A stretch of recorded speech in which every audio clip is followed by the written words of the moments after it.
वासुदेवाय तो आपका नमः। फोन आ रहा है मेरा यहाँ नहीं।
हरि हरि ओम।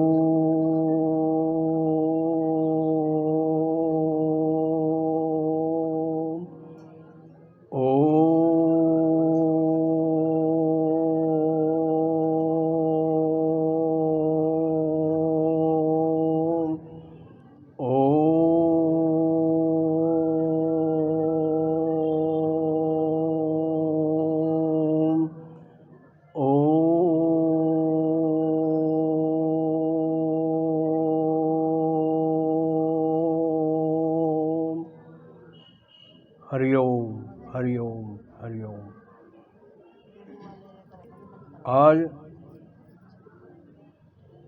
दिन रविवार, आज का दिन जो सत्संग हो रहा है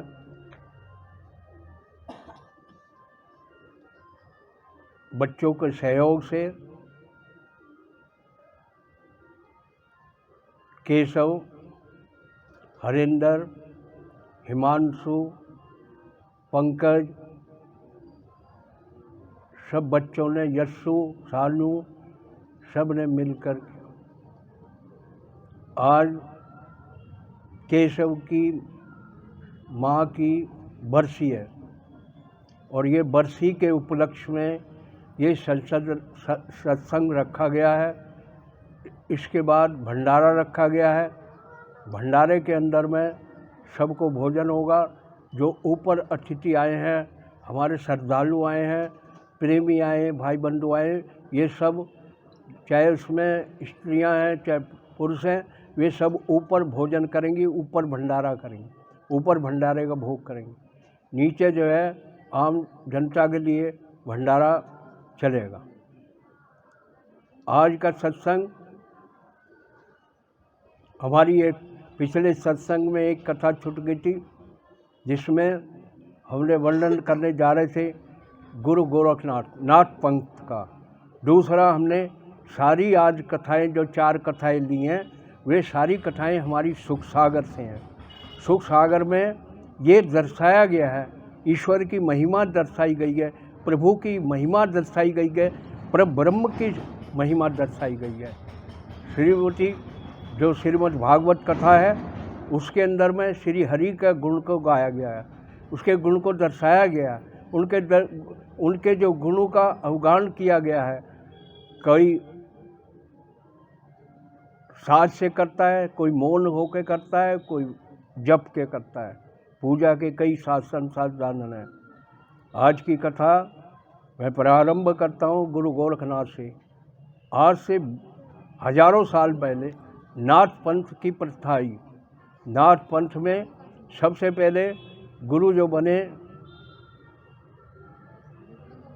दत्तात्रेय जी महाराज बने, और दत्तात्रेय अत्रि ऋषि की संतान थे, माता अनुसुईया की संतान थे, जिन्होंने दत्तात्रेय ने श्री हरि के आदेश पर, श्री प्रभु के आदेश पर ये सत्संग की प्रथा निकाली और नाथ पंथ की उत्पत्ति करी। नाथ पंथ ने ये सिखाया कि समाज कल्याण के अंदर क्या होना चाहिए, कैसे लोगों का उद्धार हो, कैसे जो दरिद्र लोग हैं उनका कैसे उद्धार हो, और इस पृथ्वी पर, इस भूमंडल पर ईश्वर की भक्ति कैसे की जाए, किस तरह से की जाए और किस तरह से समाज का कल्याण हो। तो गुरु गोरखनाथ की मैं कथा आपको सुनाता हूँ। इसके बाद में 4 कथाएं होंगी। दूसरी कथा इसके बाद में होगी, आपके बताया जाएगा कि जो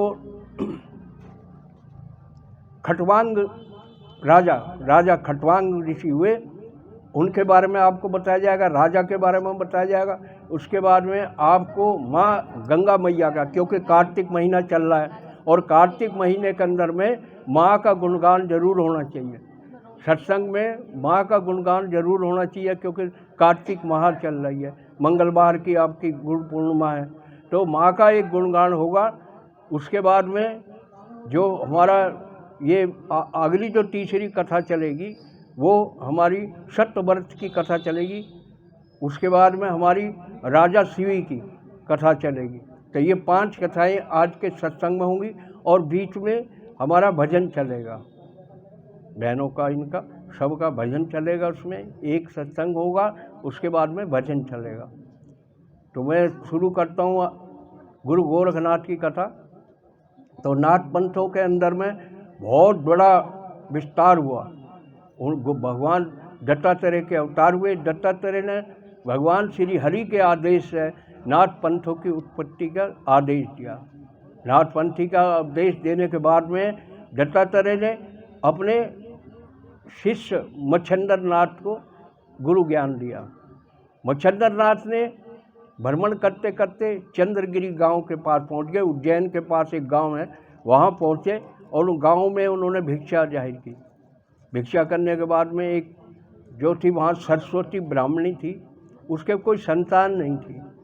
जब उसके संतान नहीं थी, उन्होंने कहा महाराज आप मेरे यहाँ पे कोई संतान नहीं है और मैं चाहती हूँ कि मेरे यहाँ संतान की उत्पत्ति दो। उन्होंने ठीक है, उन्होंने वरदान दिया, उसको भभूति दी कि जाओ तुम्हारे पुत्र की प्राप्ति होगी। जो भभूति उन्होंने दी, वो भभूति उन्होंने सरस्वती जी ने अपना उठा के रख ली। कुछ देर के बाद में वे चले गए। जाने के बाद में सरस्वती जी ने की सहेलियाँ आ गई, आस पड़ोस की सहेलियाँ आ गई। उन्होंने कहा ये तो महाराज ठगी होते हैं, ये तो इस तरह से ठगते फिरते हैं, औरतों को ठगते हैं, तुम कहाँ किस चक्कर में आ गई हो। उसने वो भभूति जो थी उनकी उठा करके गऊ के जहाँ गोबर डालते थे वहाँ पे गोबर के खड्डे में डाल दी। धीरे धीरे समय कटता गया, कूड़ी पे कूड़ी बढ़ती गई चली गई और काफ़ी कूड़ी बढ़ने के बाद में धीरे धीरे इस तरह से 12 वर्ष जो है का समय व्यतीत हो गया। 12 वर्ष का समय व्यतीत होने के बाद में गुरु मच्छंदर नाथ फिर उधर आए चंद्रगिरी गांव में। उन्होंने आके अलग जगाया, कहले बच्चा अभी यहाँ पे कोई जो है मैं लिए नहीं आया, तुम्हारा तो पुत्र होना चाहिए और तुम्हारा पुत्र है नहीं है तो तुम कैसे करोगी। कह लगी मेरे कोई पुत्र नहीं है। कहना नहीं, आपने ज़रूर कुछ ना कुछ गड़बड़ किया, आज आपका पुत्र 12 वर्ष का हो जाता। उन्होंने कहा ठीक है, कहाँ तुमने भभूति गिरी, कहाँ तुमने वो राख गिरी जो हमने आपको दी थी। उन्होंने कहा ठीक है चलो मुझे लेके चलो वहाँ। तो गुरु मच्छंदर नाथ अपने शिष्यों के साथ में और सरस्वती बहन को लेकर के अपने साथ में वो चले गए वहाँ पे जहाँ पे उन्होंने कूड़ा डाला था। वहाँ आवाज़ लगाई उन्होंने, अरे गोरख बच्चा, नीचे से आवाज़ लगाई, जय गुरु महाराज, मैं तो यहाँ गोबर में पड़ा हूँ और गोबर के अंदर में मेरा कब से मैं इंतज़ार देख रहा हूँ, आपकी राह देख रहा हूँ। तुरंत वहाँ पे वो कूड़ा गोबर का जो थे वो हटवाए गए। हटवाने के बाद में वहाँ से गुरु गोरखनाथ जी को निकाला गया। तब बच्चे का, क्योंकि गोबर से के अंदर में दबे थे, इसलिए उनका नाम गोरक्षनाथ रखा गया।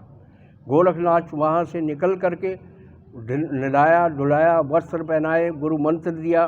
गुरु मंत्र दे करके मच्छिंद्रनाथ, वो सरस्वती रोने लगी, कहने लगी नहीं अब आपके पास नहीं रह गए, अब हम इसे अपने साथ ले जाएंगे। तो गुरु गोरखनाथ जी वहाँ से मच्छिंद्रनाथ जी के साथ में चल देते हैं। तो इस तरह से गुरु गोरखनाथ जी का जन्म हुआ। और जन्म के बाद में उन्होंने साक्षात शिक्षा ली, ग्रहण किया। उसके बाद में वो उनके साथ भ्रमण करते करते करते करते दूर निकल गए। एक गगनगिरी गांव आया, उसके पास में उन्होंने जो है अपना जंगल में अपना डेरा लगाया, ढूना जमाया। ढूना जमाने के बाद में उन्होंने कहा कि जाओ बच्चा गोरख, परीक्षा लेने के लिए इच्छा करी कि जाओ तुम गगनगिरी ये गांव जो है इसमें से आप भिक्षा लेकर के आओ। और भी शिष्य थे, उनको नहीं कहा, लेकिन जो थे गुरु मच्छिंद्रनाथ, उनके मन में ये विचार आया कि भाई मैं इसकी परीक्षा लेना चाहता हूँ गोरखनाथ की, कि ये मेरा शिष्य लायक है, बनने लायक या नहीं। उन्होंने कहा ठीक है, आप जाइए और भिक्षा लेकर के आ जाइए। उसके बाद गुरु गोरखनाथ वहाँ से भिक्षा लेने के लिए चल देते हैं। वहाँ गए, एक घर में देखा, वहाँ पे बड़े पकवान बन रहे थे, बड़ी पूजा पाठ हो रही थी, बड़े भजन कीर्तन हो रहे थे। वो उन्होंने जा कर के वहाँ अलख जगाया। उन्होंने अलख जगाया, जा कर के उन्होंने अलख जगाया कि माई भिक्षाम देई। वो लो, उन्होंने कहा भाई साधु महाराज आए हैं भिक्षा के लिए। उन्होंने अब खूब सारे उसको जो दही पेड़े जो है अपना विश्राम वो दिया, सब कुछ दे करके उन्होंने वहाँ पर पे उन्हें विदा कर दिया। गुरु गोरखनाथ वहाँ से भिक्षा लेकर के अपने गुरु के पास चले जाते हैं, मच्छिंद्रनाथ के। और मच्छिंद्रनाथ को कहते हैं, लो गुरु जी, ये मैं भिक्षा ग्रहण करके आपके लिए लाया हूँ। उन्होंने भोजन किया, बड़ा स्वादिष्ट। उसके बाद में उन्होंने 2 दही बड़े खाए, बड़े स्वादिष्ट। कहने गुरु बच्चा गोरख, आपने जो मुझे ये दिए हैं ये बड़े स्वादिष्ट हैं और मेरी तृप्ति नहीं हुई है, मैं और भिक्षा चाहता हूँ, मुझे और भिक्षा चाहिए। थोड़ा 1-2 बड़े और मिल जाते तो मेरे पेट की तृप्ति हो जाती। वहाँ से गुरु गोरखनाथ दोबारा फिर वहीं चले जाते हैं। उन्होंने कहा भाई माता भिक्षाम देई। उन्होंने कहा भाई ये तो आपने जो है, आप तो भिक्षा ले गए हो, आप ढोंगी हो क्या? ये आप बार बार भिक्षा लेने के लिए आ रहे हो, आप क्यों आ रहे हो? आपको मैंने पूरा संपूर्ण भोजन दिया, सारा कुछ दिया। कहने माता मेरे गुरु की तृप्ति नहीं हुई है, मुझे भल्ला दे दो, ये दही भल्ले दे दो एक। उन्होंने कहा ठीक है दे दूँगा, तुम क्या दे सकते हो इसके बदले? कहना माता जो तुम मांगोगी वो मैं दे सकता हूँ तुम्हें, जो तुम मांगोगी वही दे दूँगा। कहना तू आँख दे देगा अपनी? कहना हाँ मैं आँख दे दूँगा। कहना ठीक है तो मैं लाती हूँ दही बड़े। गोरखनाथ ने अपनी उंगली घुमाई और आँख एक निकाल करके और अपने पास रख ली। वो आई तो उसने देखा आँखों में खून ही खून, बड़ा भयंकर चेहरा हो गया खून में। ये उन्होंने आँखों की पुतली हाथ में रख ली। हाथ में रखने के बाद में वो जो है अंदर भाग गई डर के मारे। अंदर से ला के एक बड़ा दे दिया। वो पुतली को लेके और उस बड़े को लेकर के, एक हाथ में बड़ा और एक हाथ में आँख की पुतली ले करके अपने गुरु के पास पहुंच जाते हैं जंगल में। कह रहे बच्चा गोरखनाथ ये तुमने क्या किया? कह रहे नहीं गुरुजी आप ये बड़ा खाओ आप। उन्होंने कहा बड़ा? अच्छा। कहले तो हमने तो आपको ये नहीं कहा था कि आप अपनी आँख ही दे आए, कह रहे वहाँ एक माता थी, उसने मेरे से एक आँख मांगी तो मैंने आँख दे दी। तो उन्होंने वो बड़ा खाया और उसके बाद में तुरंत मच्छिंद्र नाथ को ये यकीन हो गया कि ये मेरा पक्का शिष्य होगा और पक्का ये उपदेश देगा, समाज का कल्याण करेगा, जहाँ भी जाएगा ये जति बनेगा। इसका नाम जब तक संसार रहेगा संसार के अंदर में रहेगा। तो गुरु गोरखनाथ वहाँ से उनको कहते हैं कि आप विद्या में निपुण हो गए हो और आप यहाँ से दूसरी जगह चले जाओ, मैं बद्री का आश्रम जा रहा हूँ, उनके गुरु ने कहा। और गुरु गोरखनाथ वहाँ से दोनों अपना वे अलग अलग हो जाते हैं। तो कथा काफ़ी लंबी है और आज समय ज़्यादा हो गया, तो इसलिए कथा मैं कथा यहीं रोकना चाहता हूँ, क्योंकि कथा तो बहुत लंबी है, तो पुराण है। तो इसलिए और मैं ये करूँगा कि भाई आप भजन सुनाएं, उसके बाद मैं दूसरी कथा का फिर वर्णन करता हूँ।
देव दिन मोह माया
अभी आपने भजन सुना, अवगुण भरा शरीर गुरुजी मुझे कैसे तारो। ये भजन मुझे बहुत प्रिय लगता है, मन को झंझोर के रख देता है कि हमारे अंदर जो त्रुटियां हैं, हमारे अंदर जो कमियां हैं, हमें उन्हें सुधारें। दूसरी कथा, गंगा के तट पर राजा परीक्षित को सुखदेव जी कथा सुना रहे थे और सुखदेव जी बार बार उनको कहते हैं कि सुन रहे हो महाराज, आप सुन रहे हो महाराज। राजा परीक्षित गर्दन हिला देते हैं, हाँ हाँ सुन रहा हूँ। कहना मेरी समझ में नहीं आ रहा। कहना आपकी समझ में नहीं आ रहा, आपके पास तो 7 दिन का समय है मुक्ति पाने के लिए, मोक्ष पाने के लिए। और ऐसे 20वें उदाहरण है कि जो क्षण भर में मुक्ति पा ली, मोक्ष की प्राप्ति कर ली। राजा परीक्षित ने कहा, ऐसे कौन से थे राजा जिन्होंने क्षण भर में मुक्ति प्राप्त कर ली? कहले हाँ ऐसे थे। तो उन्होंने राजा परीक्षित को सुखदेव ऋषि जी ने कथा बतानी शुरू की। लो मैं तुम्हें एक कथा सुनाता हूँ कि अयोध्या नगरी के अंदर में 7 द्वीप के राजा, अयोध्या नगरी के राजा त्रेता युग के अंदर में खटवांग राजा के नाम से जाने जाते थे। वो जो खटवांग राजा थे महाप्रतापी थे, बड़े कुशलवान, नेतावान, नीतिवान, अपनी प्रजा का पूरा ध्यान रखने वाले थे खटवांग राजा। इंद्र का, देवताओं का उन दिनों आपस में देवताओं का और असुरों का युद्ध चल रहा था। युद्ध में देवता हार गए। जब देवता हार गए तो वो सारे मिल करके भगवान श्री हरि के पास गए। उन्होंने कहा, भाई प्रभु हमारा कोई वो बताइए आप कि जिससे हमारा कल्याण हो जाए।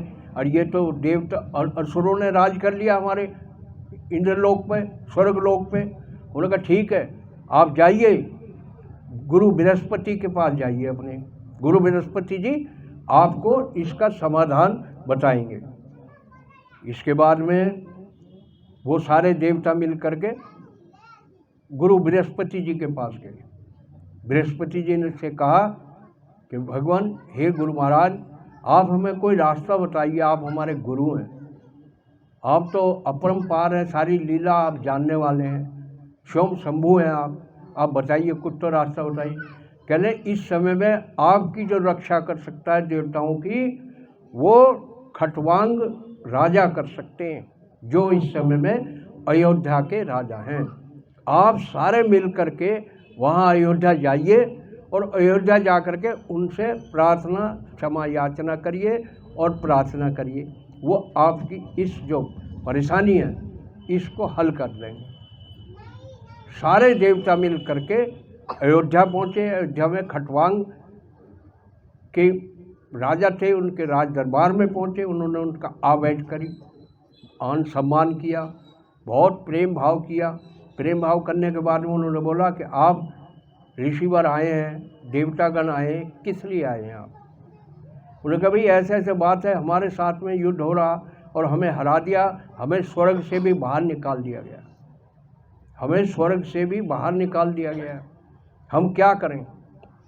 कहना अच्छा कोई बात नहीं, मैं आपके साथ, मेरी सेना, मैं आपके साथ में चलने के लिए तैयार हूँ। आप जो है बताइए क्या करना होगा? कहने लगा आप अपनी सेना को लेकर के हमारे साथ चलिए।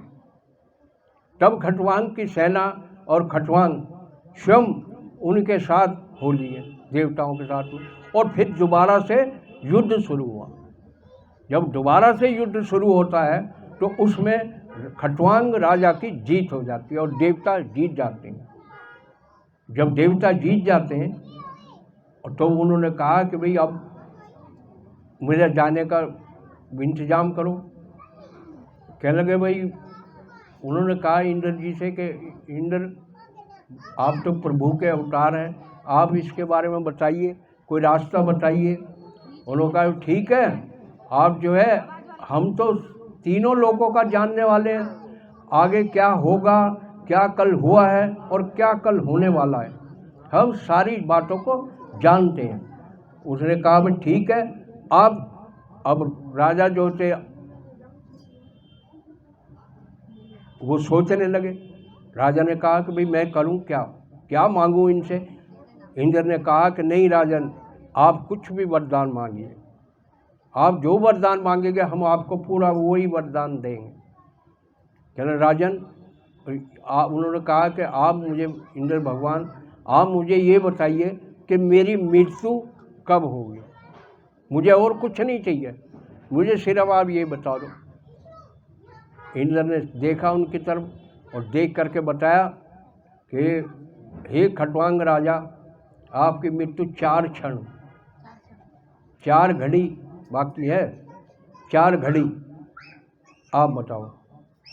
खटवांग चिंता में पड़ गए। उन्होंने कहा कि आप मेरे लिए कोई ऐसा इंतजाम करो, ऐसा वाहन का इंतजाम करो कि जो मैं तुरंत अयोध्या नगरी में पहुंच जाऊं। और ठीक है, हम आपके लिए पुष्पक विमान की सहायता देते हैं। जो हमारा पुष्पक विमान है वो आपको लेकर के अयोध्या नगरी जाएगा। तो खटवांग राजा उस पुष्पक विमान में बैठ करके अयोध्या नगरी आ गए और आते ही श्री हरि भजन में लग गए, लीन हो गए। जब वो लीन हुए और प्रभु की आस उसमें लग गए तो उनकी मुक्ति हो गई। इस तरह से खटवांग राजा का हुआ सिर्फ फिर राजा परीक्षित को भगवान वो श्री सुखदेव जी ने उनको बताया कि उन्होंने 2 घड़ी के अंदर में स्वर्ग लोक से लेकर के मृत्यु लोक में आ गए और 2 घड़ी के अंदर में उन्होंने अपने पूरी मुक्ति पा ली। तो आपको पास तो 7 दिन है, आप 7 दिन के अंदर में मुक्ति नहीं पा सकते हो। आप किस चिंता में पड़े हो, किस सोच में पड़े हो, जो तुम्हारा नहीं है उसको तुम अपना सोच रहे हो। इस तरह से खटवांग राजा चले गए। अब अगली कथा, पहले भजन सुनो, उसके बाद में अगली कथा हो।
हमारी आज की दूसरी कथा कार्तिक माह चल रहा है। हमने बताया पहले आपको कि जो कार्तिक माह चल रहा है इसमें गंगा जी की महिमा का बहुत बड़ा पुण्य मिलता है।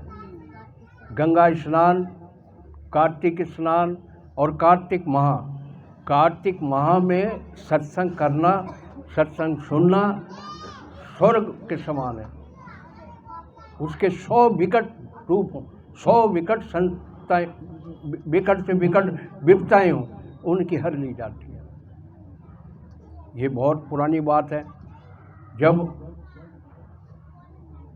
राजा बलि को ज़्यादा घमंड हो गया कि संसार में मेरे से बड़ा कोई भी राजा नहीं है, ना मेरे से बड़ा कोई दानी, जब राजा बलि को ये घमंड हुआ तो भगवान श्री हरि ने ये कहा कि भाई इसका घमंड तोड़ना चाहिए, तो इस ज़रूरत से ज़्यादा घमंड कर रहा है, सब कुछ कर रहा है।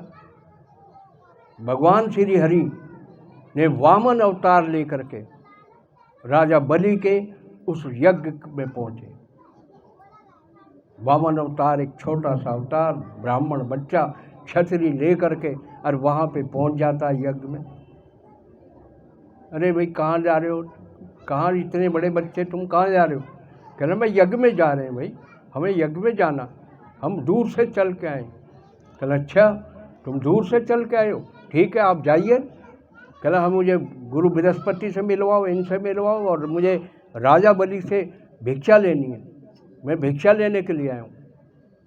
राजा बलि ने सोचा कि भाई ये तो छोटा है, क्या मांगेगा भिक्षा, क्या करेगा। वहाँ पे सब राजाओं ने कहा कि ठीक है आप जो है भिक्षा दे दो महाराज इसको। लेकिन तुरंत गुरु बृहस्पति और बड़े बड़े जो देवता थे, वो अंतर्यामी थे, वो समझ गए कि ये कोई प्रभु की लीला है, जो ये भिक्षा मांगने के लिए ब्राह्मण अजनबी बच्चा यहाँ भिक्षा मांगने के लिए आ गया।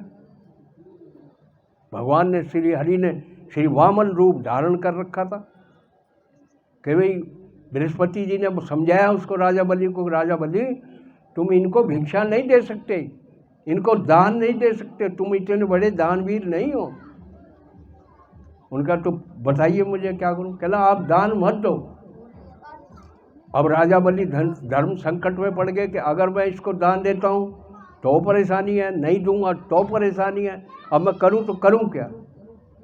कहला नहीं, अब मेरा चाहे कुछ भी हो मैं इसको ज़रूर भिक्षा दूंगा, इसको दान जरूर दूंगा।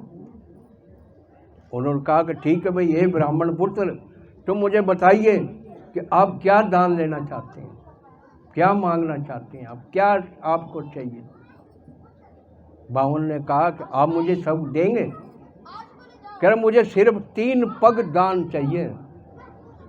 क्या आप राजा बलि हैं, आप मुझे 3 पग दान दे सकते हैं। कह हाँ आप 3 पग बढ़ाइए और अपना 3 पग ले लीजिए। उन्होंने सोचा कि क्या 3 गज जगह ले लेंगे और क्या लेंगे। प्रभु ने अपना आकार बढ़ाया, इतना विशाल आकार कर लिया कि एक पैर में तो पूरा हमारे जो शरीर है इसमें 7 लोग ऊपर हैं और 7 लोग नाभि से नीचे हैं, पचड़ाए गए। तो उन्होंने 2 ही पग में एक पग जब रखा तो पूरा ब्रह्मांड को ढक दिया, और पूरा ब्रह्मांड के ढकने के बाद में उसमें से उनके अंगूठा जो था, वामन का जो ब्राह्मण थे, वामन रूप में उनका जो ब्रह्मांड के अंदर में उनका अंगूठा लग गया, और अंगूठे से एक धार बह निकली। जब उन्होंने दूसरा पग रखा तो 7 लोग पूरे मार लिए। अब बलि के पास कुछ नहीं रहा, वो क्या देंगे। तब उन्होंने क्षमा मांगी उनसे, और उस धार जो निकली थी उस धार से गुरु बृहस्पति जी ने वामन जी को नहलाया, स्नान कराया, वस्त्र पहनाए और माफ़ी मांग ली। पैरों में पड़ गए राजा बलि। तो वो जो धार निकली, वहाँ से जो ब्रह्मांड की धार निकली वो गंगा जी कहलाई। और गंगा जी मृत्यु लोक पर लाने वाले कौन थे? भगीरथ। क्योंकि भगीरथ कपिल मुनि के श्राप से उनके बड़े बूढ़े सारे जो थे जल के भस्म हो गए थे, और उनकी मुक्ति के लिए गंगा जी का लाना था।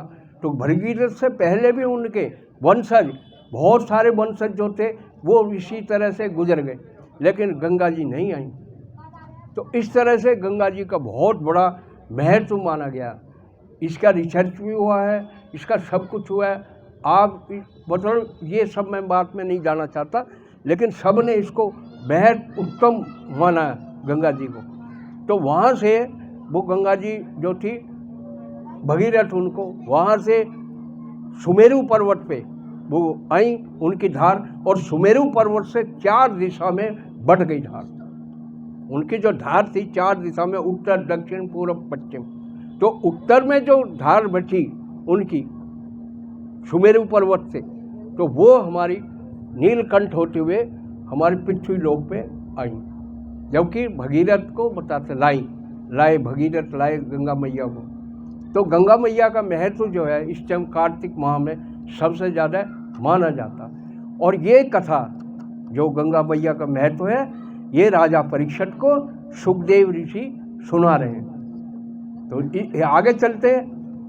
आगे चलने के बाद में सुखदेव ऋषि ने उनको बताया राजा परीक्षित को कि हे राजा परीक्षित, गंगा माँ का बहुत बड़ा महत्व है, इसलिए हम साधु सन्यासी, जितने भी साधु सन्यासी पुजारी हैं, वो सबसे ज़्यादा हम गंगा तट पर रहना पसंद करते हैं। चल अच्छा।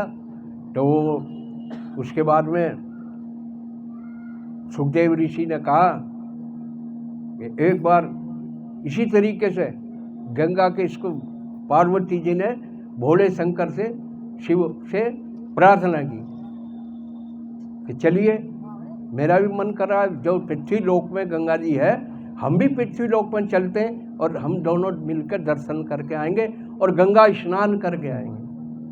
दोनों शिव और पार्वती दोनों जो है वो वहाँ पे चल देते हैं।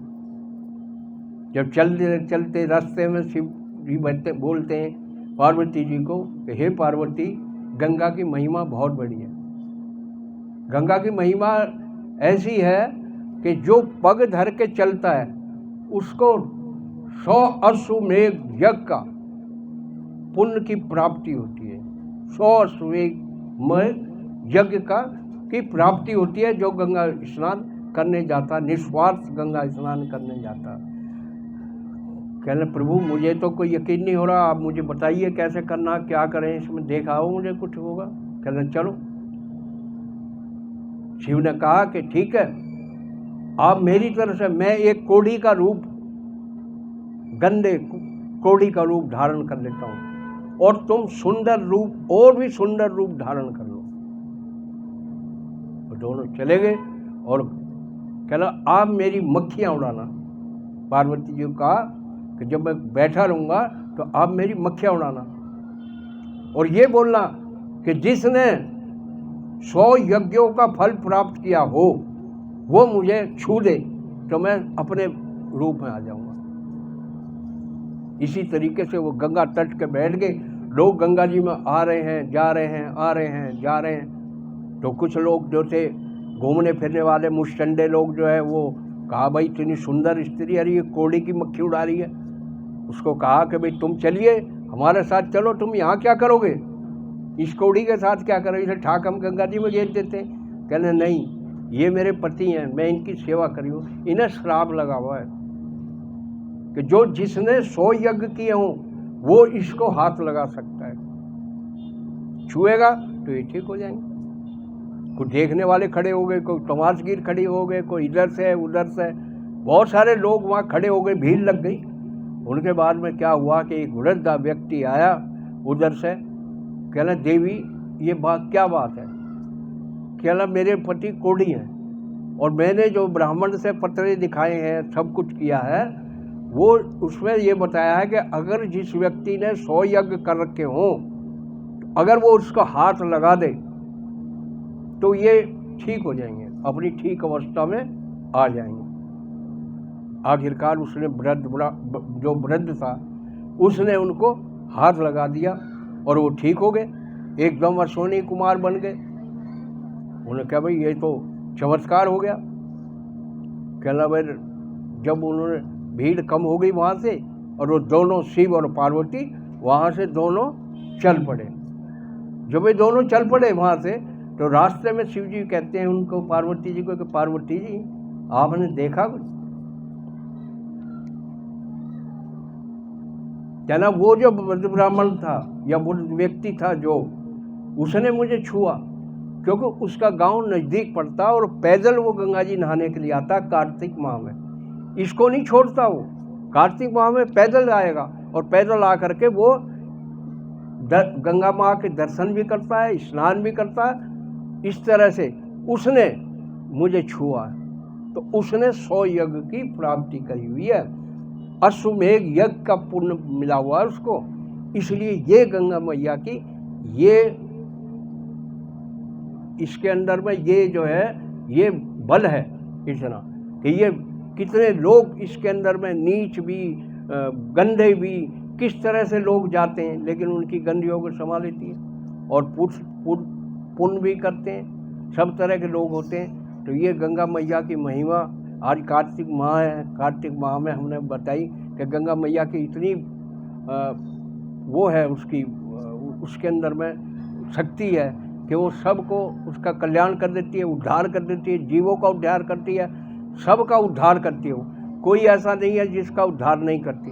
जो भी वहाँ श्रद्धा से जाएगा, मन से जाएगा, उसके अंदर में स्नान करेगा तो उसे यज्ञों की प्राप्ति होती है और उसके घर में सुख शांति बनी रहती है। तो इसलिए अब जो है तीसरी कथा शुरू होगी, इसके बीच भजन होगा, क्योंकि मेरा साथ भी आपका चलता रहे और आपका साथ मुझे मिलता रहे।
Thank you.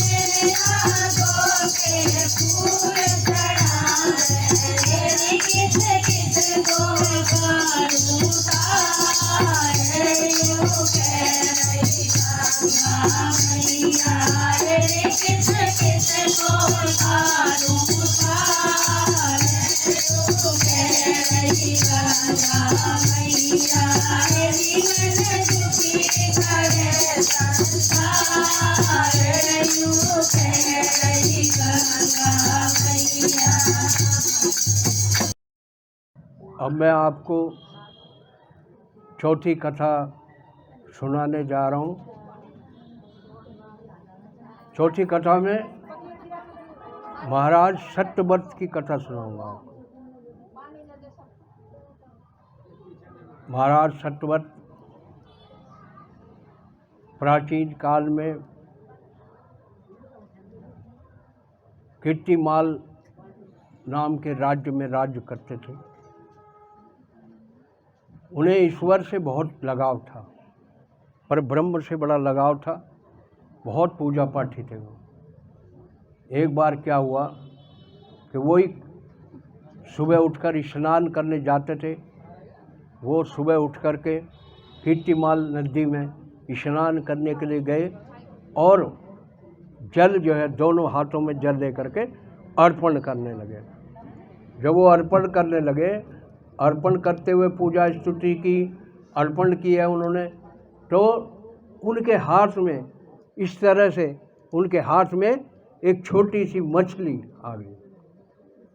महाराज सत्यव्रत के हाथ में एक छोटी सी मछली आ गई और उस मछली को ने कहा कि प्रभु आप राजन हैं, राजन मेरा दम घुट रहा है, आप मेरी कोई उचित व्यवस्था कर दो, मेरी रक्षा करो। मैं आपसे रक्षा की गुहार लगा रही हूँ कि आप मेरी रक्षा करें। अरे ये तो मछली बोलती है। आश्चर्यचकित हो गए। उनका नहीं राजन, आप मेरी किसी भी तरीके से रक्षा करो। ये जो बड़े प्राणी हैं, बड़ी मछलियाँ हैं, जीव हैं, ये बड़े तरह तरह के जीव हैं, ये मुझे खा जाएंगे, आप मुझे घर ले चलिए। महाराज सत्यव्रत ने कहा कि ठीक है, चलो मैं तुम्हें ले चलता हूँ, साथ में ले चलता हूँ। उन्होंने क्या किया कि उनके पास में एक कमंडल था और कमंडल के अंदर में उस मछली को रख करके वो अपने घर आ गए, राजमहल में आ गए। और राजमहल में आने के बाद में उन्होंने देखा, जब तक वो घर पहुँचे तब तक वो मछली कमंडल में इतनी बड़ी हो गई कि कमंडल से निकालना भारी हो गया। उन्होंने कमंडल को तुड़वाया और तुड़वा करके उन्होंने कहा राजन, मेरे लिए ये कमंडल जो है ना, ये छोटा पड़ रहा है, कुछ मेरी और व्यवस्था करा दो कुछ। मछली ने कहा, राजन ने कहा ये भाई बड़ा चबिया हो रहा है, ये वहाँ से आई थी तो छोटी सी थी और अभी ये कमंडल में। राजा ने क्या करा कि एक महल के पास में एक छोटा सा जो है उसके लिए हंडिया ला दी। वो हंडिया में रख दिया उसको, मछली को। और मछली जो है हंडिया में भी अगले दिन देखा तो उसमें बड़ी हो गई। फिर उन्होंने कहा, राजन ने अपने दरबारियों को कहा कि भाई एक और बड़ी हंडली लाओ, कोई बड़ा बर्तन लाओ, मटका उटका लाओ, उसके अंदर में रख दो। वो उसके अंदर फिर बड़ी हो गई। उसके बाद में क्या हुआ कि राजन चकित हो गए कि भाई राजन कहे कि ये मछली बढ़ क्यों रही है, कारण क्या? कहने राजन, मेरे लिए तो ये बर्तन जो है छोटा पड़ रहा, मेरा इसमें दम घुटता है। आप मुझे ऐसे करिए कि आप मुझे किसी अपने यहाँ बड़ा तालाब होगा कोई, उस तालाब के अंदर में मुझे छुड़वा लो। राजा ने कहा सैनिकों को, जाओ इस मछली को एक हमारे बाहर जो तालाब है बड़ा, वो जो है उसके अंदर में इसको छोड़ दो। उन्होंने क्या किया कि उसके अंदर में छोड़ दिया। अब वो जो है 2-4-10 दिन में हिलती फिर बड़ा विकट रूप दे दिया। उसने कहा राजन, आप मुझे अपने पास नहीं रख सकते, इसलिए आप कोई व्यवस्था ऐसी करो कि मुझे समुंदर में ही छोड़ दो। महाराज सत्यव्रत जो है अफसोस हो गया, चिंता हो गई उन्हें कि भाई मैं क्या करूं इसका। आखिरकार उन्होंने अपना कोई उसका इंतज़ाम करा। इंतज़ाम करने के बाद में सत्यव्रत उस नदी के किनारे पहुंच गए। समुंदर के किनारे पहुंच गए और समुंदर में उसको मछली को छोड़ने लगे। उन्होंने कहा, हे सैनिकों रुको, जरा रुक जाओ। उन्होंने कहा, महाराज आज्ञा, आप बताइए क्या आज्ञा है। कह रहे, रुक जाओ, मुझे अभी छोड़ने से पहले रुक जाओ। राजन ने शतवर्ष ने दोनों हाथ जोड़ लिए और दोनों हाथ जोड़ के बोले कि प्रभु, ये कौन सी महामाया है, ये महामाया क्या है, मैं आपकी लीला को नहीं समझ पा रहा हूँ। हे मत्स्य, आप मुझे ये बताइए कि आप इतनी सी मेरे हाथ में आई थी और आज मुझे कितने सैनिकों के साथ में आपको समुंदर के अंदर में छोड़ना पड़ रहा। उन्होंने तुरंत जो है मत्स्य से श्री हरि के दर्शन हो गए। मत्स्य अवतार से श्री हरि के दर्शन हुए और श्री हरि ने यही बताया कि मैंने तेरा अभिमान तोड़ने के लिए राजन ये किया कि तू किसी को भोजन नहीं दे सकता, तू किसी को रख नहीं सकता, किसी की बंदिश नहीं कर सकता है। तुम ठीक है, विस्तारवादी हो, तुम सारी चीज़ सोचते हो, लेकिन तुम ऐसे इतने बड़े राजन नहीं हो कि तुम सारी जीव का गुजारा कर दो। कहना, तो प्रभु भगवान मैं क्या करूं। कहना, ठीक है, अब जो है आप यहाँ पे एक जलजल आएगा, तूफान आएंगे और समुंदर के अंदर में हजारों तूफान उठेंगे। आप ऐसा करना कि इस जहाज मंगाना और जहाज के अंदर में आप सारा परिवार, हर एक जीव का जोड़ा, एक एक जोड़ा, कबूतर हैं, पक्षी हैं, गऊ हैं, कोई भी है, बड़ा से बड़ा जो है जहाज मंगाना और उसके अंदर में सारे बीज, पौधों के बीज, अन्न के बीज, ये सब रख करके उसमें चलना, क्योंकि यहाँ पे समुंदर का तूफान आ जाएगा, जलजला आ जाएगा, सब कुछ हो जाएगा, ये बर्बाद हो जाएगा सब कुछ। और तुम आकर के जब तुम समुंदर के लहर में घिर जाओगे तो तब तुम मुझे याद करना, तब मैं फिर दोबारा आऊँगा। तो वैसा ही हुआ। उसने, राजन ने क्या कहा, सत्यव्रत ने, कि सारा सामान उसमें डला के जहाज में और जहाज को समुंदर में छोड़ दिया पार करने के लिए, जाने के लिए। तो ये जो मैं कथा सुना रहा हूँ आप लोगों को, ये 10वें अवतार की कथा है। श्री हरि ने जो 10वां अवतार लिया, मत्स्य अवतार, ये उनकी कथा।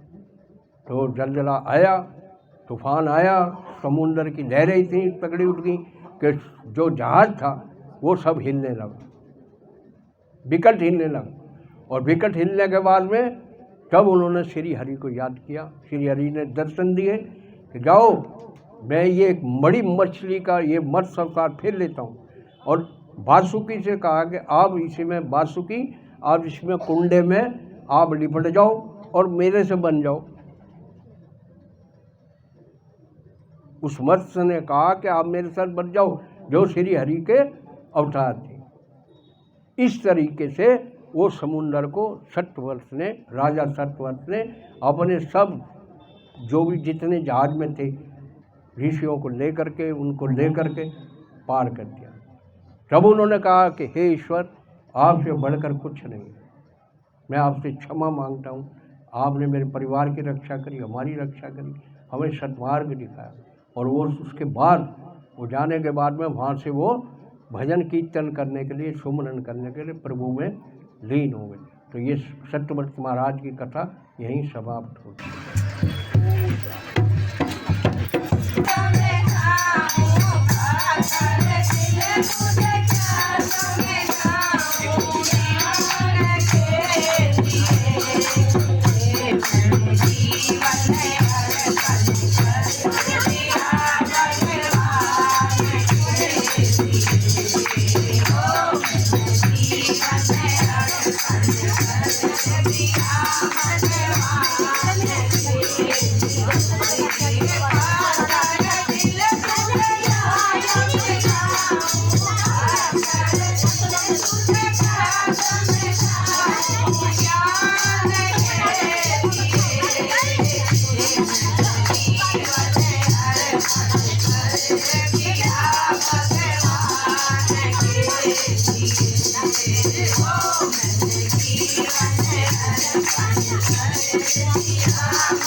Yeah.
हमारी पांचवी कथा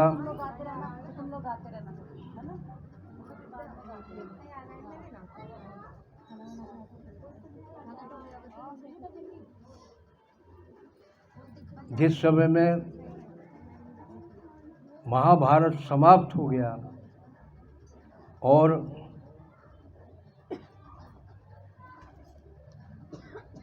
सारे पांडव वंश भीष्म जी के पास पहुँचे और वृक्षशैया पे और लेटे हुए थे। उन्होंने कहा भाई अब अंतिम संस्कार का समय हो गया तो इन्हें अंतिम संस्कार नहीं।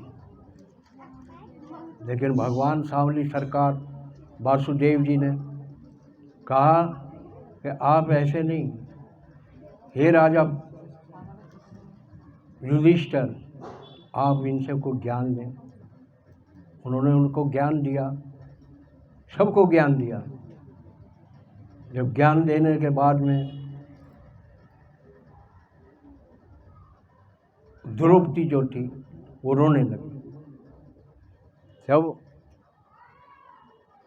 भीष्म जी ने कहा कि पुत्री तुम क्यों रो रही हो?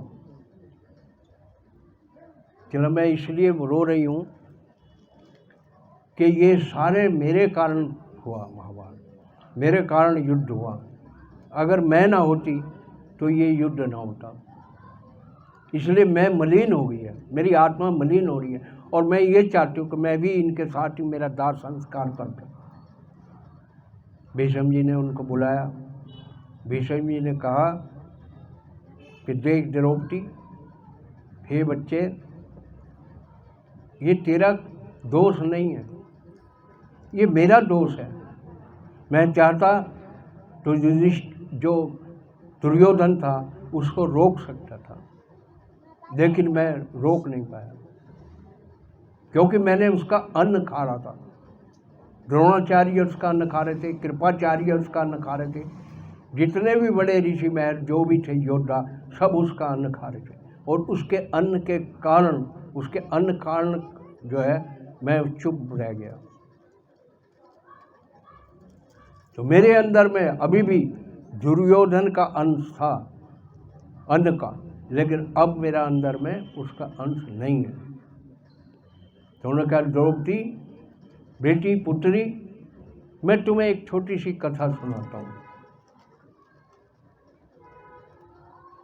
कह रहा एक प्राचीन काल में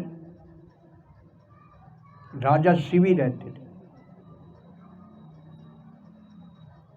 राजा शिवी बड़े धर्मात्मा थे, बड़े कल्याणकारी थे, सब कुछ थे।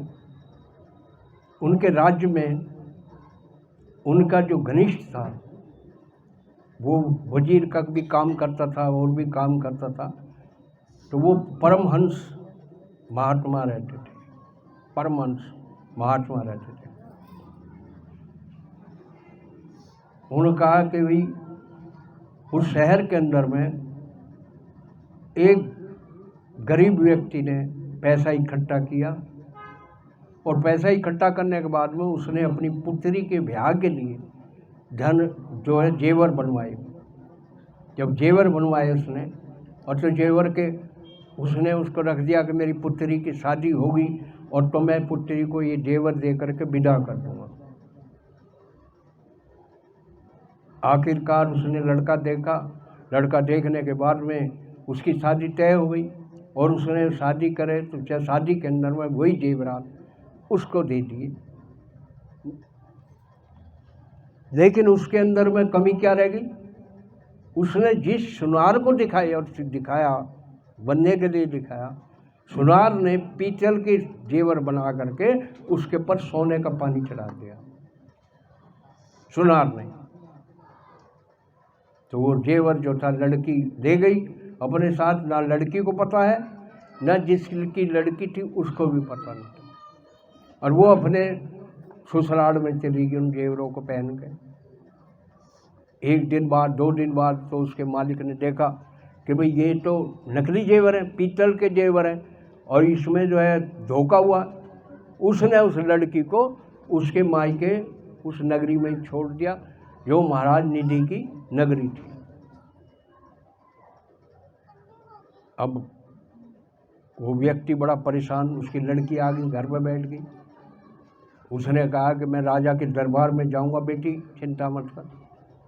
वो राजा के दरबार में पहुंचा और राजा ने कहा कि राजन मेरे साथ में बताइए, मैंने कोई कुछ नहीं किया, मैंने अपनी लड़की के लिए धन मेहनत करके ये जेवर बनवाए और ये जेवर मैंने अपनी पुत्री को दान में दिए, लेकिन ये जेवर तो पीतल के। और उसने जो दामाद था उसने मेरी पुत्री को छोड़ दिया है। कहना ठीक है, आपकी मैं सारी दरख्वास्त सुनूंगा, आप चिंता ना करो, आप बैठ जाओ, विश्राम करो। उसने अपने गुप्तचरों को बुलाया, राजा निधि ने, शिवी ने, ये गुप्तचरों जाओ, मुझे 2 दिन के अंदर में ये पता करो कि इसका जो जेवर है कहाँ है और किस हालत में, क्या क्या कारण हुआ। उसने उस लड़की से, गुप्तचरों ने पूछा, बताया कि मैं अच्छे वाला यहाँ से जेवर पहन कर गई थी और मेरे पति ने मुझे वापस कर दिया। उसके पति को बुलाया गया उसके पति से पूछा, उसने कहा जी ये देख लो पीतल के हैं। वहाँ से गुप्तचर उन्हें पूरी जो है आकर के खबर वो राजा निधि को, राजा शिवी को दी। राजा शिवी ने क्या कहा कि तुरंत इसका जो है जो भी इसके घर में राशन फासन है इसके घर को लूट लिया जाए, इसके पैसे लूट लिए जाए सुनार के, और उसको सरकारी खजाने में जमा कर दो, और राशन को इसको बंटवा दो। उसके राशन का नंबर आया तो उस नगरी में या महल में उसके घर के राशन से भोजन बना, भोजन भंडारे में उसका भोजन बना। और भोजन बनने के बाद में जो परमहंस महात्मा थे जो राजा के साथ रहते थे उन्होंने भोजन किया।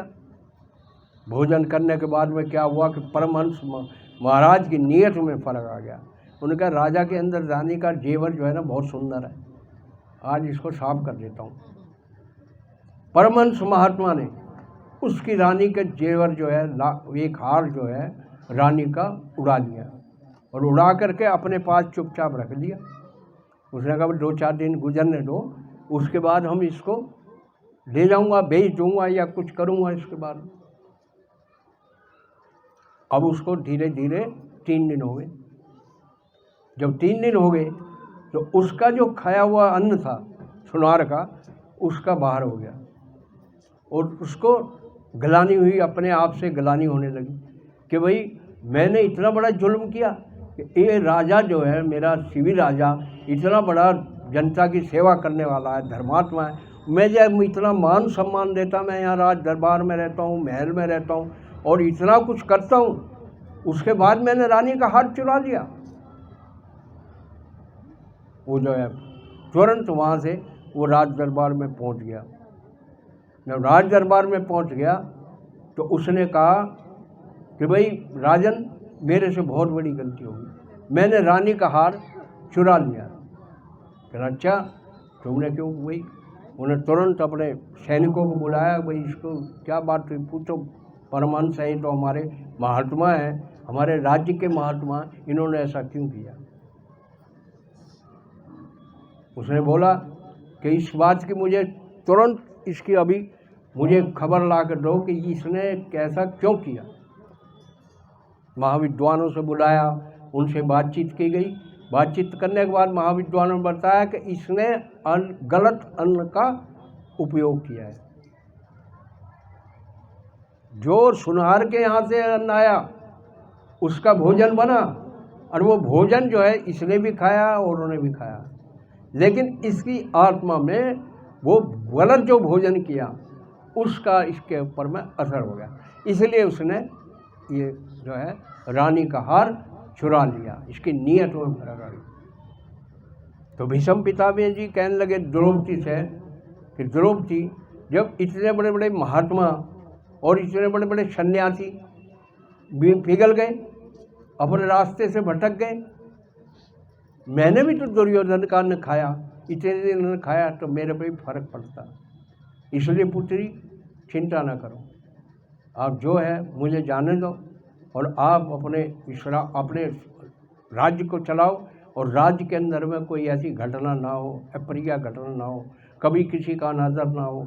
इस तरह से उन्होंने उसको उपदेश दिया और उसको द्रौपदी को छोड़ करके भी, इसलिए उसका अंतिम संस्कार हुआ भीष्म जी का, और वो अपने सर्वलोक सिधार गए सीधे।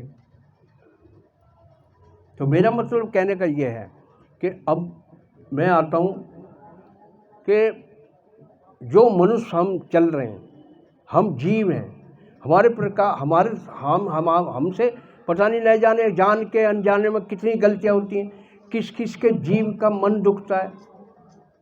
सबसे बड़ी कीमत, सबसे बड़े जीवन के अंदर में कीमत श्रद्धा की है, अकीदे की कीमत है। अगर आपके अंदर में श्रद्धा नहीं है तो आपके लिए मंदिर भी बेकार है, शिवालय भी बेकार है, आपके अंदर में गंगा स्नान भी बेकार है, आपके लिए मंदिर मस्जिद सब बेकार है, अगर आपके अंदर में श्रद्धा नहीं है। श्रद्धा एक अमूल्य है, श्रद्धा एक अटूट भक्ति है। कि जिसको हम कर चलते हैं तो उस श्रद्धा को धारण करके हम चलते हैं। हमें जाना है, गंगा स्नान जाना, कोई अच्छा काम करने जाना, हमने उसके प्रति किसी की शादी में जाना, किसी बच्चे की शादी में जाना, तो उसके लिए हमें उपहार ले जाना है। हमें किसी मंदिर में जाना तो श्रद्धा से जाना, कहीं भी जाना है हमें तो हम अपनी श्रद्धा, हमारे एक मूल मंत्र ऐसा है, प्रथम मंत्र यहीं से शुरू हो जाता है कि श्रद्धा से। हम बड़े के प्रति श्रद्धा रखते हैं, आदर रखते हैं, मान रखते हैं। तब अगर आपको मान चाहिए, आपको वैभव चाहिए, आपको संसार के अंदर में सुख साधन चाहिए, तो आप दूसरे का मान करना सीखो। अपने मारना है तो अपने अहम को मारो। ये जो हमारे शरीर में पंच तत्व में, जो हमारा शरीर के अंदर में विराजमान है, पंच तत्व से हमारा शरीर बना है। काम, क्रोध, मद, लोभ, अहंकार, ये पूरी बुरी व्यवस्थाएं हैं। हमें वो पीड़ा नहीं होनी चाहिए। अगर हमने उस पीड़ा में घुसे रहे, एक भी पीड़ा में घुसे रहे, एक भी पीड़ा तुम्हारे कुल का, तुम्हारा नाश कर देती है। दुर्योधन का क्यों नाश हुआ? क्योंकि उसके अंदर में घमंड था। रावण का क्यों नाश हुआ? उसके अंदर में घमंड था। तो जो जैसे भी लोग हैं, जो ऐसे पैदा हुए, जिन्होंने घमंड को किया, अहंकार को किया, लोभ, जो मनुष्य, जो लाला, जो बिजनेसमैन, जो कोई भी लोभ करता है, वो लोभ के कारण ही मारा जाता है। मैंने आपको बहुत सारी ऐसी कथाएं सुनाई है। वो जो कंजूस ब्राह्मण की कथा सुनाई थी कुछ दिन पहले, वो इसीलिए सुनाई गई, वो 10 रुपये के लोभ के अंदर में मारा गया। तो इसलिए ऐसा लोभ नहीं करना चाहिए। काम, क्रोध, मद, लोभ, अहंकार, ये जो हमारा पंचतत्व का शरीर है, इसके अंदर में विकार नहीं। हमें सूक्ष्म ज्ञान नहीं चाहिए, हमें विराट ज्ञान चाहिए, जिसके अंदर में शुभ शंभु पदार्थ हैं, ईश्वर का वास हो। हम अपने शरीर को ऐसा बनाएं कि इस शरीर के अंदर में जो त्रुटियाँ हैं उनको ख़त्म करें। क्रोध करना है, बड़े को आदर नहीं करना है, बड़ों की बात को मानना नहीं है, किसी का कर्ज लेकर के देना नहीं है। इस तरह से जो बहुत सारी बातें हैं जो हमारे चलन में गुजरती हैं, हमारे व्यवहार में गुजरती हैं, हमारे जीवन में गुजरती हैं। आपने देखा कभी, अगर जो साधु सन्यासी कोई आ गया और तुम 2 रोटी लेकर बैठी हो, तो बहुत कम ऐसे लोग होंगे कि जो 2 रोटी में से 1 रोटी उसको दे देंगे। महाराज 2 रोटी थी मेरे पास, तो कैसे भी करके आप 1 रोटी आप खा लो, 1 रोटी मैं खा लेती हूँ। तो त्याग की भावना मन के अंदर में, श्रद्धा पैदा करना। आप किसी भी धर्म से, धर्म इंसान ने नहीं, भगवान ने नहीं बनाए, मालिक ने कोई धर्म नहीं बनाया। ये सब कहने की, दिखावे की बातें।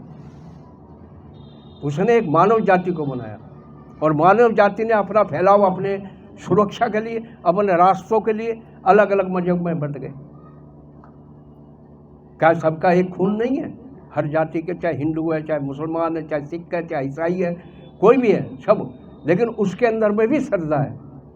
जिस व्यक्ति के अंदर में श्रद्धा है, वो जिस रूप से मानेगा, ईश्वर वहीं प्रकट होगा, परमात्मा उसी में ही लीन होगा, परमात्मा उसी में ही दर्शन देगा। आप मोहन में देखो, राधे श्याम में देखो, कृष्ण में देखो, मुरारी में देखो, त्रिलोकी में देखो, किस में देखोगे आप? राम में देखो, सीता में देखो, किस में देखोगे? सब में वही है, वही एक आत्मा, परमात्मा। और हमें परमात्मा के रास्ते पर चलना है।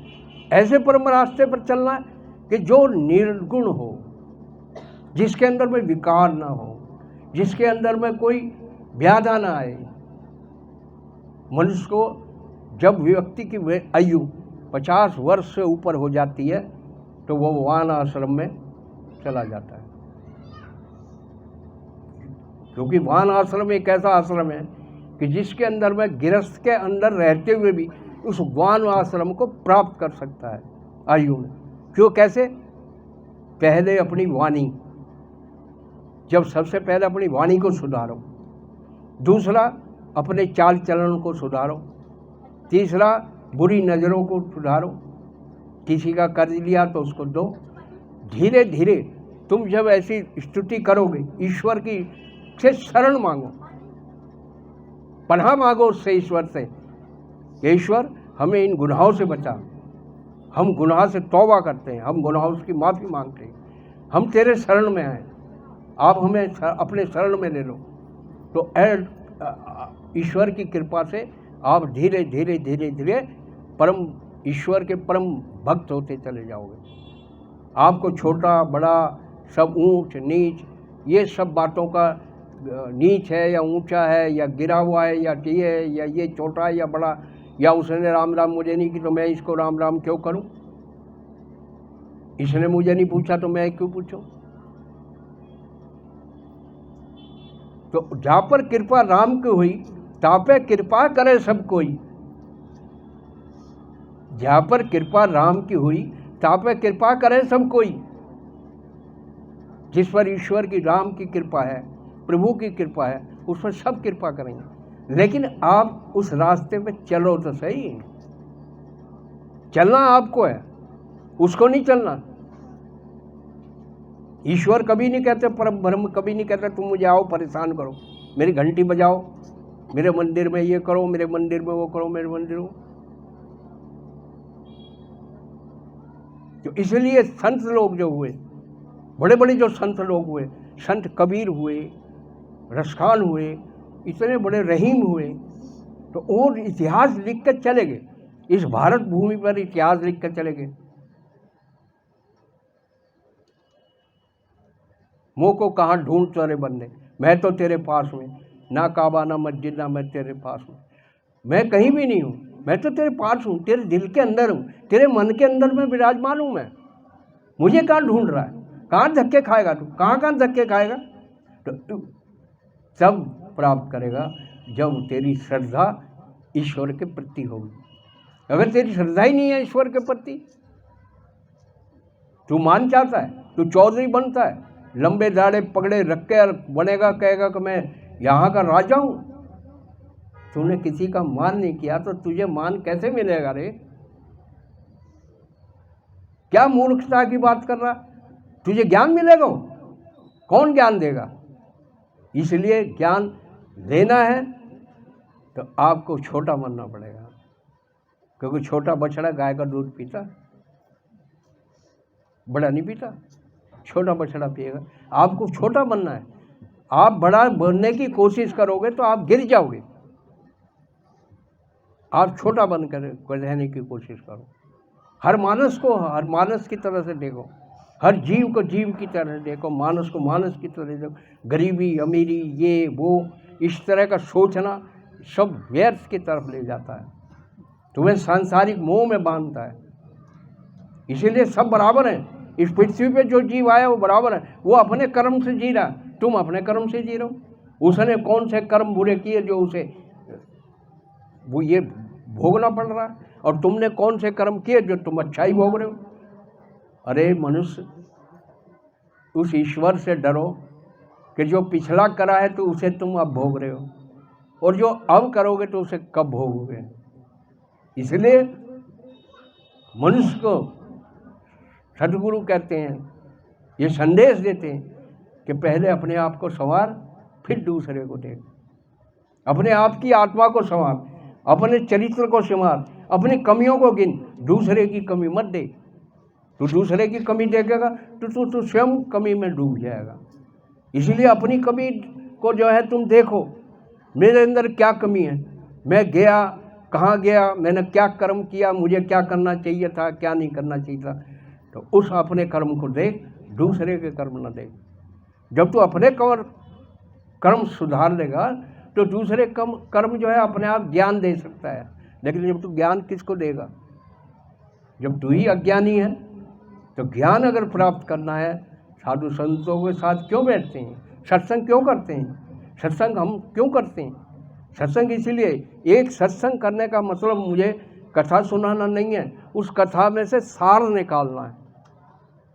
हमने सत्यव्रत की कथा सुनाई, हमने राजा निधि की कथा सुनाई, परमहंस महात्मा की कथा सुनाई, हमने राजा बलि की कथा सुनाई। हमने क्यों सुनाई कथा? इस कथाओं का ये कोई स्टोरी नहीं है, ये सत्संग है। इसके सार निकालना हमें जो निकालना है, इसका सार निकालना कि इसमें से हमने क्या प्राप्त किया, इस सत्संग से हमने क्या प्राप्त किया, हमें क्या करना चाहिए था?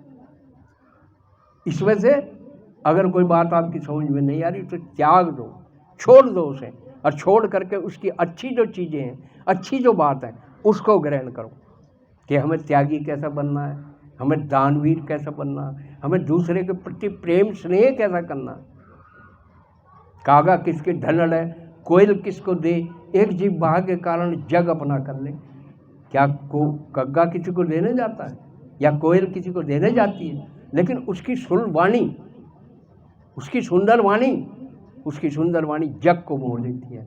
जब भी बोलती है चलता जाता जीव ये बोलेगा अरे इस पेड़ पर, आम के पेड़ पर कोयल बोल रही है, और कौवा काँव काँव करेगा, और वो कहेगा ये ढेड़ बोल रहा है, या कुछ भी कहेगा उसे, इस तरह से कुछ कहेगा।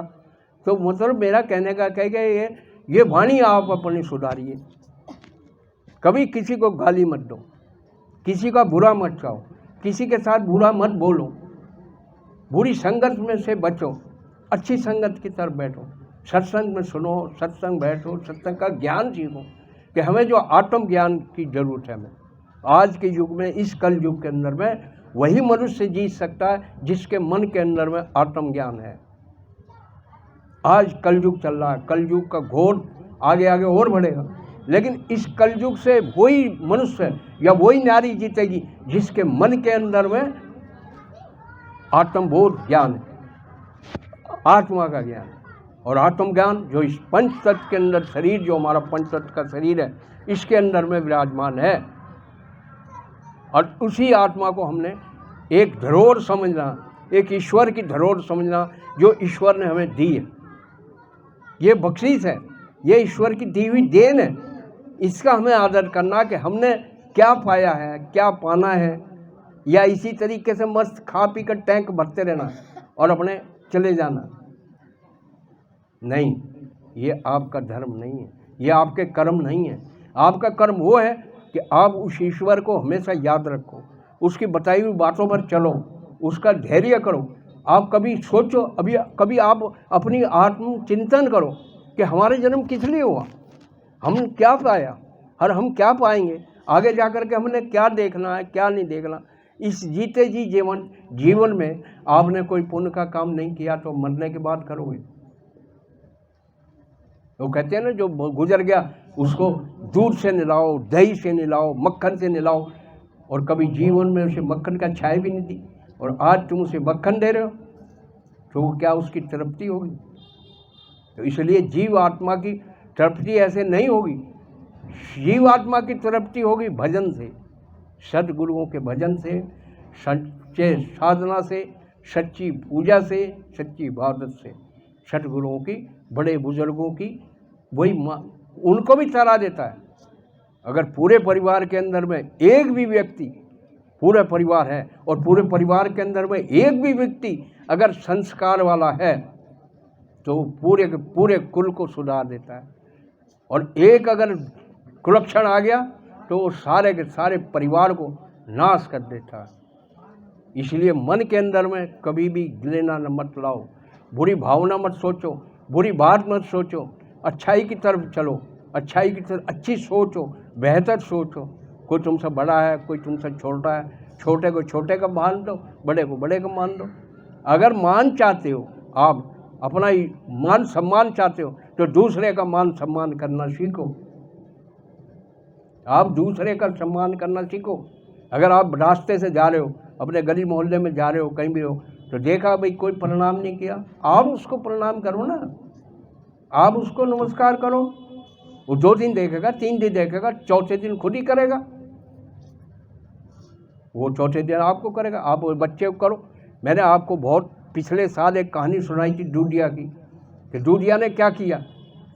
उस दूधिया ने कोई, उसके पास में कोई धन दौलत तो थी नहीं, वो कोई लुटा नहीं रहा था, लेकिन दूध बेचने आता था, दूध के साथ में आवाज़ एक टॉफ़ी देता था बच्चों को, एक टॉफ़ी बच्चों को देता था, और वो क्या बुलवाता था, हरिओम तत्सत। कल बोलो बेटे हरिओम तत्सत, ये लो टॉफ़ी, ये लो टॉफ़ी। वो टॉफ़ी खा के बच्चा मस्त। अब वो बच्चे हिल गए, 15-10 बच्चे थे, और वो जब दूर से नहर सर तक से आए और दूधिया देख ले कि भाई दूधिया आ रहा, दूधिया आ रहा, तो वो कहीं वास्ते मिल गया तो भी कहने लगे हरिओम तत्सत, हरिओम तत्सत। तो इसने ऐसे बच्चों के अंदर में शिक्षा दी।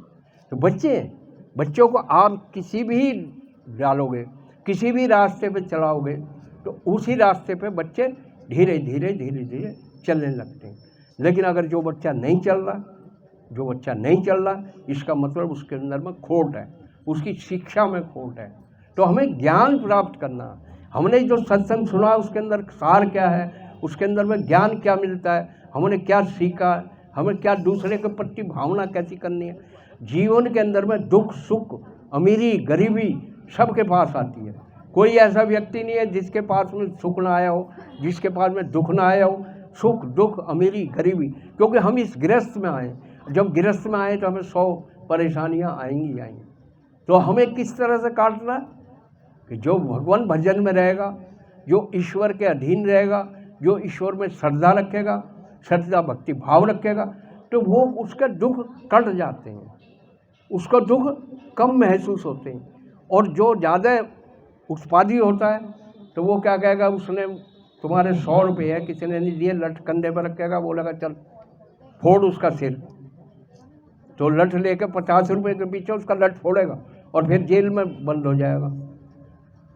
तो उसके जो भगवान के भजन में रहते हैं, जो प्रभु की स्थिति में रहते हैं, वो अपना मन जो है ना उसी तरीके से धीरे धीरे धीरे धीरे उनका मन ईश्वर में रमने लगता है, प्रभु में रमने लगता है। तो आज का सत्संग यहीं, मैं ईश्वर से प्रार्थना करता हूँ कि इससे अच्छा सत्संग हो और आप भक्तजन जितने भी हैं आपको सुंदर लगा होगा। अभी भंडारे का भी समय हो रहा है और उधर प्रसाद वितरण का समय है। जो यहाँ हैं जो यहीं सब भंडारे का भोजन करेंगे, यहीं पहले प्रसाद वितरण होगा, उसके बाद में भंडारा होगा। भंडारे का प्रसाद यहीं आएगा, यहीं आप सेवन करें, बच्चे अपने आप ले आएंगे। जब तक आप भजन कीर्तन गाना एक दो आप गाइए और आनंद करिए, प्रभु की ईश्वर की लीन होइए, प्रभु में मन लगाइए, प्रभु में सब। आज कितनी बड़ी बड़ी मूर्तियाँ आई हैं, देखो सब बड़ी बड़ी मूर्तियाँ आई हैं। भजन सुनाओ, आपस में सुन लो, तब तक प्रसाद वितरण करेंगे आप। हाँ बच्चे जाओ, वो अंदर से प्रसाद ले आओ, प्रसाद भी वितरण होता रहेगा, भजन भी होता रहेगा, ठीक है ना। हरिओम शांति शांति शांति, हरिओम शांति। हे पर ब्रह्म परमात्मा, हमने आज जो सत्संग किया है, हे ईश्वर, इसमें कोई त्रुटि हुई हो तो हमें क्षमा करना। पर ब्रह्म आपकी सब बच्चों पर, सब पर कृपा बनी रहे, सब परिवारों में सुख शांति दें, आप की हमेशा कृपा बरसे। ईश्वर पर ब्रह्म परम पिता परमात्मा, आपको सतत नमन है, सतत नमन है, सतत नमन है। हरि ओम शांति शांति शांति।